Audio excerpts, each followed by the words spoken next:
గౌరవ ముఖ్యమంత్రి గారు, అదేవిధంగా గౌరవ మంత్రి శ్రీధర్ బాబు గారు, ఉత్తమ్ కుమార్ రెడ్డి గారు, వివేక్ గారు, పొంగులేటి శ్రీనివాసరెడ్డి గారు, తుమ్మల నాగేశ్వరరావు గారు వస్తా ఉన్నారు.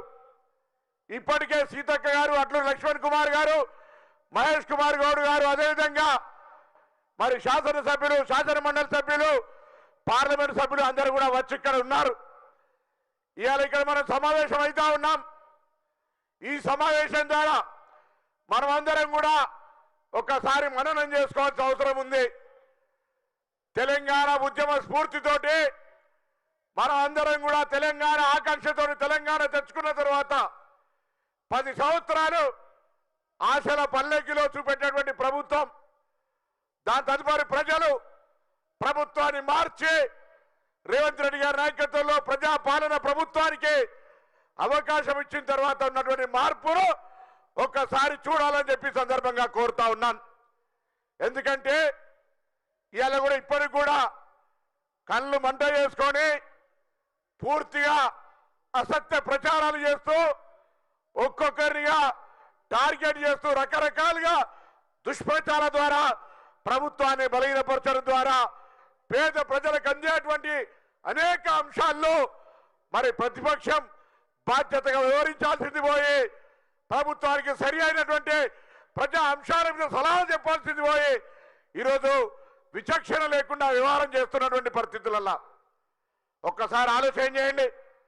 మీ ఆశీర్వచనంతో వచ్చిన ఈ ప్రభుత్వం 48 గంటల్లో తెలంగాణ ప్రజాపాలన ప్రభుత్వం అక్కా చెల్లెలందరికీ ఉచితంగా బస్సు సౌకర్యం కలిగజేసింది.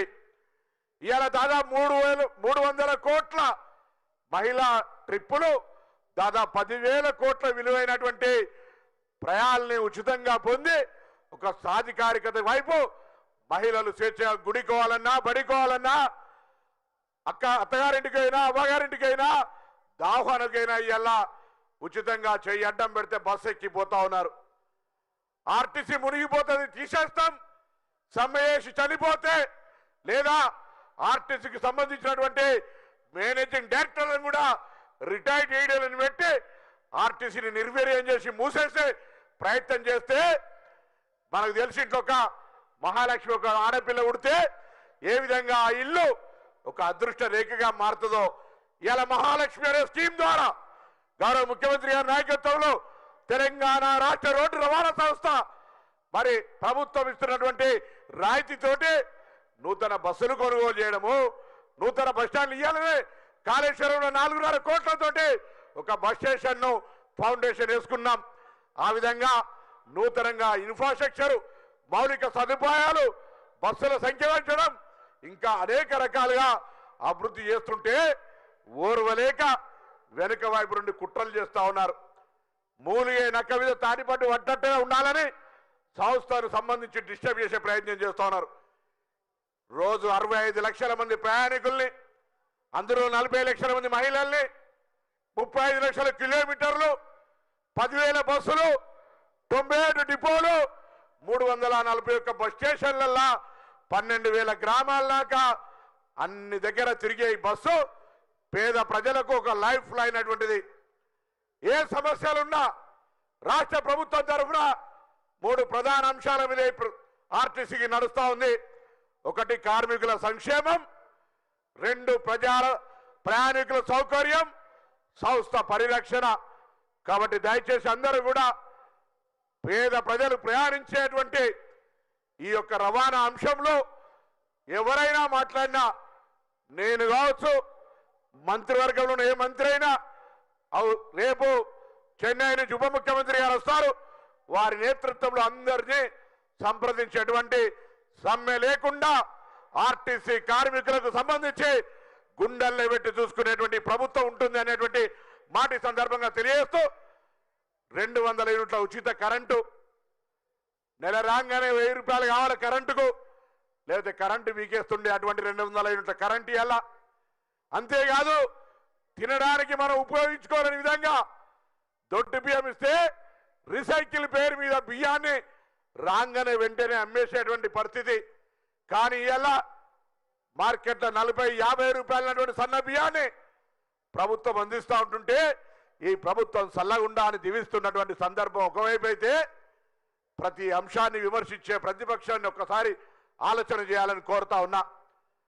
గత 10 ఏళ్ళు రేషన్ కార్డు కొరకు రాష్ట్ర వ్యాప్తంగా మాకు రేషన్ కార్డు కావాలి, మా ఇంట్లో కొత్త కోడలు వచ్చింది, కుటుంబం వేరుపడ్డది, కొత్త పిల్లలు వచ్చిర్రు అని అడిగితే కూడా ఎవరికి రేషన్ కార్డు ఇవ్వనటువంటి పరిస్థితుల్లో ఎన్నికలు లేదా ఇంకో ప్రత్యేక పరిస్థితి అని కాకుండా సంవత్సరానికి 365 రోజులు ఎవరు అర్హత కలిగి ఉంటే వారికి రేషన్ కార్డు ఇచ్చే కార్యక్రమాన్ని ఈ ప్రభుత్వం చేపడుతుంది అనే మాట సందర్భంగా మనం చేస్తా ఉన్నా. ఇవాళ కూడా ధైర్యంగా ఈ వేదిక ద్వారా తెలంగాణ ప్రజాపాలన ప్రభుత్వం రాష్ట్ర వ్యాప్తంగా ఎవరైనా అర్హత ఉండి రేషన్ కార్డు రాకపోతే వాళ్ళకి రేషన్ కార్డు ఇస్తుంది అనేటువంటి మాట ధైర్యంగా ప్రతి కార్యకర్త ఊర్లో పోయి చెప్పేటువంటి హక్కుని ఈరోజు కలుగజేస్తా ఉన్నాం. రోటీ కపడా और మకాన్ ఆనాటి ఇందిరమ్మ గరీబీ హటావ్ స్కీమ్ ఇలా బియ్యం ఇస్తా ఉన్నాం, కరెంట్ ఇస్తా ఉన్నాం. అదే విధంగా ఇందిరమ్మ ఇల్లు 10 ఏళ్ళ అల్లుడే చేరు అనుకుంటారు, మేకలెడ కడతారు, కోళ్ళెడ అమ్ముతారు అనేటువంటి పరిస్థితి నుంచి ఇవాళ మళ్ళీ ఛాలెంజ్ చేసి ఆనాడు కాంగ్రెస్ అధికారంలో ఉన్ననాడు కూడా ఇందిరమ్మ ఇల్లు లేని ఊరు, హనుమంతుని గుడి లేని ఊరు లాగా ఉండదు, మేము ఇందిరమ్మ ఇల్లు లేని ఊర్లో ఓట్లు అడగం, మీరు డబుల్ బెడ్రూమ్ కట్టని ఊర్లో ఓట్లు అడగద్దని చెప్పినాం. ఇవాళ కూడా ఈ ప్రభుత్వం వచ్చిన తర్వాత నియోజకవర్గానికి 3500 మొదటి దశలో ఇందిరమ్మ ఇల్లు ఇస్తూ పోతా ఉన్నాం. రైతు భరోసా, ఇలా రైతు భరోసా ఆర్థికంగా ఆ ప్రభుత్వం మొత్తం రాష్ట్రాన్ని అప్పులమయం చేసి, మీకు తెలుసు తెలంగాణ ప్రజాపాలన ప్రభుత్వం రాగానే పైన పటారం లొటారం అన్నట్టుగా మొత్తం ప్రభుత్వాన్ని దివాలా తీసి పైసలు వచ్చేటి అన్ని మిత్తిలకు పోయే పరిస్థితి. కాంగ్రెస్ పార్టీ పరిపాలన అనుభవంతో మంత్రివర్గము, శాసనసభ్యులు, అధికారులు అందరూ కూడా కలిసి సమన్వయంగా ఈరోజు ప్రభుత్వాన్ని ఎన్ని ఆర్థిక ఇబ్బందులున్నా నెట్టుకుంటూ వస్తూ ఈరోజు ఇన్ని కార్యక్రమాలు జరుగుతూ ఉన్నాయి.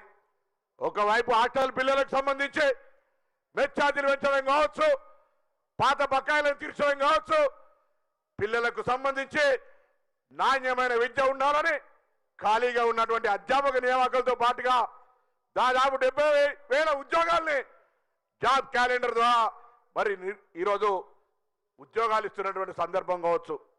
దయచేసి ఒక్కసారి ఆలోచన చేయండి. అలా మహిళలకు సంబంధించి 1 కోటి మహిళల్ని కోటీశ్వరులు చేయాలని వడ్డీ లేని రుణాలు 10 ఏళ్లలో ఎవరు వడ్డీ లేని రుణం ఇయ్యాలి.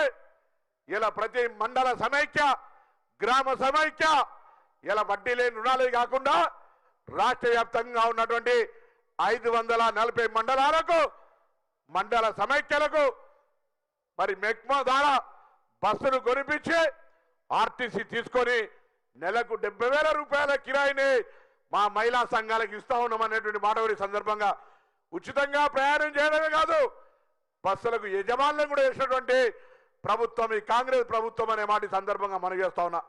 ఈ విధంగా ఇన్ని కార్యక్రమాలు జరుగుతూ ఉన్నాయి. ఒక్కసారి ఆలోచన చేయండి. మనం ఇవాళ ముఖ్యమంత్రి గారి మేడిగడ్డ చూడడానికి వచ్చినారు, అందుకు సంబంధించినటువంటి సాంకేతికమైనటువంటి అంశాలన్నీ చెప్తారు. ఇవాళ ఆర్థిక శాఖ ముఖ్య కార్యదర్శి సందీప్ సుల్తానియా గారు, అదేవిధంగా వ్యవసాయ శాఖ ప్రిన్సిపల్ సెక్రటరీ సురేంద్ర మోహన్ గారు కూడా వచ్చినారు. రైతు భరోసా ఇవ్వడమే కాక 10 ఏళ్లుగా వ్యవసాయ యాంత్రీకరణ కింద ఎక్కడా పనిముట్లు ఇవ్వలే.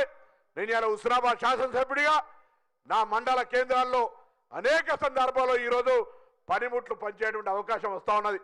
నేను వారిద్దరిని కోరుతా ఉన్నా, గౌరవ ముఖ్యమంత్రి గారి ఆలోచన మేరకు, వ్యవసాయ శాఖ మంత్రి తుమ్మల నాగేశ్వరరావు గారి ఆలోచన మేరకు రైతాంగానికి మారుతున్న కాలానికి అనుగుణంగా యాంత్రీకరణ భాగస్వామ్యాన్ని పెంచి ఉత్పత్తులను, దిగుబడులను పెంచుకునే విధంగా ఇంకా కొంత ఎక్కువ సంఖ్యలో యాంత్రీకరణకు సబ్సిడీ ఇచ్చి మెకనైజేషన్ను గ్రామాన తీసుకుపోవాలని కోరుతా ఉన్నాం. మొన్ననే సిద్దిపేట జిల్లా నర్మెట్టలో ఆయిల్ ఫామ్ ఫ్యాక్టరీని ఇనాగ్రేట్ చేసుకున్నాం. ఆయిల్ ఫామ్ సంబంధించి ఆయిల్ ఫామ్ కురియన్ తుమ్మల నాగేశ్వరరావు గారు చెప్తారు, ఎట్లా వారి సబ్జెక్ట్ నేను చెప్తే మళ్ళీ తర్వాత అంటారు నువ్వేది చెప్పినావని. కాబట్టి ఈరోజు మీ అందరికి ఒకటే మాట, దయచేసి ఇన్ని కార్యక్రమాలు జరుగుతూ ఉంటుంటే కాంగ్రెస్ ఉండాలి, 10 సంవత్సరాలు కాంగ్రెస్ ఉండాలని నినాదాన్ని ఏళ్ళ నుంచే ప్రతి పల్లెలోకి తీసుకుపోండి. 14 సార్లు కాంగ్రెస్ టికెట్ మీద పోటీ చేసి పెద్ద ఆయన వయసు సందర్భం వచ్చినప్పుడు జగిత్యాలనే మాట్లాడతాం. కానీ ఒక్కసారి మీ వెన్ను కూడా చూసుకోవాలి. 1983లో తెలుగుదేశం నుంచి పోటీ చేస్తే 85లో నా రాజకీయ గురువు చొక్కారావు గారు ఆనాడు తీసుకొచ్చి జగిత్యాలలో 83లో పోటీ చేసిన రత్నాకర్రావు గారిని కాదని టికెట్ ఇస్తే 96 పార్లమెంట్ ఎన్నికల్లో ఆనాడు పెద్దలు శ్రీపాదరావు గారు లేరు, లేదా ఇంకా చాలా మంది నాయకులు ఉన్నటువంటి సందర్భంలో పివి నరసింహారావు గారు ప్రధానమంత్రిగా పార్లమెంట్ టికెట్కి ఏ విధంగా వ్యతిరేకం చేసినారో ఒక్కసారి తెలుసుకోమని చెప్తా ఉన్నా జీవన్ రెడ్డి గారికి. ఇలా చంద్రశేఖరరావు గారి సంగతి మీకు తెలియదు కాదు. పిలువంగా గేట్ కాడికి వచ్చి పిలుస్తాడంటే కండువా కప్పి, రెండో రోజు రాగానే డైనింగ్ టేబుల్కి తీసుకుపోతాడు, మూడో రోజు వస్తే ఆఫీస్ రూమ్లో కూర్చుని పెడతాడు, నాలుగో రోజు ఇక నీకు ఇంటర్వ్యూ కూడా ఉండేది. మనం చూస్తలేమో, ఎంతమందిని చూడలే. మన జిల్లాలో ఈటెల రాజేందర్ చూడలేదా? మా జిల్లాలో నాకంటే ముందు దేశీని మల్లయ్య ఉద్యమకారుడు, కమ్యూనిస్టు నాయకుడు, పాప చనిపోతే కూడా ఉన్నటువంటి పరిస్థితిని ఇలా ఒక్కసారి జ్ఞాపకం చేస్తా ఉన్నా.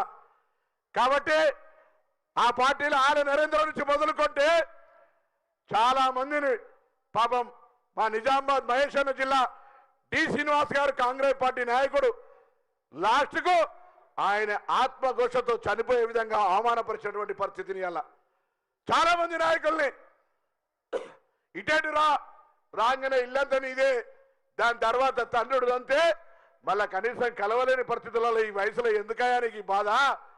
నేను కవ్వంపల్లి సత్యనారాయణ, మేడిపల్లి సత్యం, డాక్టర్ సంజయ్ గారు, ఆది శ్రీనివాస్ గారు మా పార్లమెంట్ నియోజకవర్గానికి సంబంధించి అనేక సందర్భాల్లో వారికి ఎమ్మెల్సీ గెలిపేయడానికి సంబంధించి లేదా అనేక సందర్భాల్లో ఒక పెద్ద ఆయనగా గౌరవం ఇచ్చినాం. కానీ గౌరవం కాపాడుకోకపోతే అది మా చేతుల్లో లేదు. మీకు మీరుగా ప్రజలతోటి మీరు అన్నారు కాంగ్రెస్ నాది అన్నారు. ఇవాళ కాంగ్రెస్ భగవంతుడు ఎవరు కూడా శాశ్వత జీవితం ఉండాలి. ఏదైనా జరిగితే కాంగ్రెస్ కండువా కప్పుకునేటువంటి అవకాశం ఉంది కావచ్చు అనుకున్నాం. కానీ ఇలా దౌర్భాగ్యమైన పరిస్థితి, ఇలా ఏం మాట్లాడుతుందో తెలియలేని పరిస్థితి. మధ్యలో పాప మా బిడ్డ లక్ష్మణ్ కుమార్ గారు ఇంటికి పోయి బెదిరించేటువంటి పరిస్థితి చూసినాం. నేను మంత్రి అయినాకనైతే నన్ను జయించాలకు సంబంధించి మమ్మల్ని కనీసం గౌరవంగా ఒకనాడు సన్మానం కూడా చేసినటువంటి పరిస్థితి. మంత్రి అయినా కష్టపడి మీ అందరికీ తెలిసి ఎన్ఎస్ఐ కార్యకర్తగా నాతో కలిసి పనిచేసినటువంటి ఇలా మహంకాళి స్వామి గోదావరికని మేయర్గా, శ్రీనివాస్ మంత్రి మున్సిపల్ చైర్మన్గా, కాలువ లింగస్వామి గారు జిల్లా ఎన్ఎస్ఐ అధ్యక్షుడిగా, మహేష్ కుమార్ గౌడ్ రాష్ట్ర అధ్యక్షుడు అయితే జిల్లా ఎన్ఎస్ఐ అధ్యక్షుడిగా 100 సార్లు మంత్రి ప్రాంతానికి మాదేవ్పూర్ ప్రాంతానికి రాజబాబు గారు ఇక్కడ మీ పాత జరిపిడిచి రాజేశ్వరరావు చనిపోయినాడు. ఆ విధంగా చాలా మంది ఈ ప్రాంతంలో ఎన్ఎస్ఐ నాయకుడిగా మా ప్రకాష్ రెడ్డి నాడు మళ్ళా చైర్మన్ ప్రకాష్ రెడ్డి అయితే ప్రకాష్ రెడ్డి 100 సార్లు ఈ ప్రాంతంలో తిరిగిన వ్యక్తిగా, అడుగడుగు ఆలోచన కలిగిన వ్యక్తిగా మీ అందరికీ ఇలా గౌరవ ముఖ్యమంత్రి గారు వస్తున్నారు. ఒకసారి గట్టిగా చప్పట్లు కొట్టి స్వాగతం తెలియాల్సిందిగా నేను కోరుతూ, అందరం కూడా ఈరోజు మనకొకటే మాట, కాంగ్రెస్ రావాలి, కాంగ్రెస్ ఉండాలి, 10 సంవత్సరాలు ఉండాలి అనేటువంటి నినాదంతో ప్రతిపక్షాలు ఎంత దుష్ప్రచారం చేసినా, ఎవరెన్ని మాట్లాడినా తప్పకుండా కాంగ్రెస్ పార్టీ చేస్తున్న కార్యక్రమాల్ని ఇంకా ముందుకు తీసుకుపోవాలని కోరుతూ విజయరామనారావు గారు వచ్చినారు. అందరికీ నమస్కారం, వారికి కూడా ధన్యవాదాలు చెప్తూ సెలవు తీసుకుంటాను. ఒకటి పాట పాడండి. ముఖ్యమంత్రి గారు ఒక 4-5 మినిట్స్లో వేదిక మీకు రాబోతా ఉన్నారు. ఈ లోపల మీరు పాట స్టార్ట్ చేయండి. సీఎం గారి దగ్గరికి వచ్చినాక పాటను ఆపేది. రైతన్న రందిది పిల్లలు రండి రండి. హలో, రైతన్న రందిది